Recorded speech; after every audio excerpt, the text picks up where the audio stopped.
سی سی پی او لاہور غلام محمود ڈوگر کو supreme court سے بڑا ریلیف مل گیا۔ عدالت نے غلام محمود ڈوگر کو عہدے پر بحال کر دیا۔ ٹریبونل کی خصوصی بینچ کے فیصلے کے خلاف غلام محمود ڈوگر کی درخواست پر وفاقی حکومت کو نوٹس جاری کر دیا گیا۔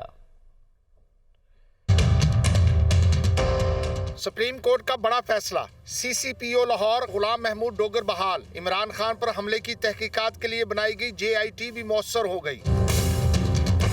سی سی پی او لاہور غلام محمود ڈوگر کی معطلی کے خلاف درخواست پر سماعت جسٹس اعجاز الاحسن کی سربراہی میں 3 رکنی بینچ نے کی۔ وکیل عابد زبیری نے موقف اپنایا۔ غلام محمود ڈوگر کو فیڈرل سروس ٹریبیونل نے بحال کیا تھا، تاہم سروس ٹریبیونل کے ہی 2 رکنی بینچ نے بحالی کا فیصلہ معطل کر دیا۔ ٹریبیونل کے 2 رکنی بینچ کا فیصلہ دوسرا 2 رکنی بینچ معطل نہیں کر سکتا ہے۔ حکومت کی نظر ثانی درخواست بھی ٹریبیونل میں زیر التوا تھی،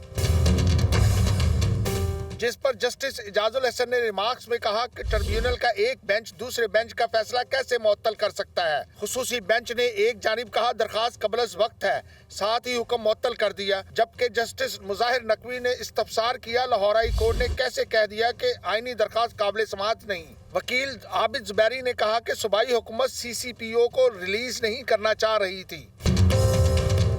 عدالت نے سی سی پی او غلام محمود ڈوگر کو بحال کرتے ہوئے سماعت غیر معینہ مدت کے لیے ملتوی کر دی۔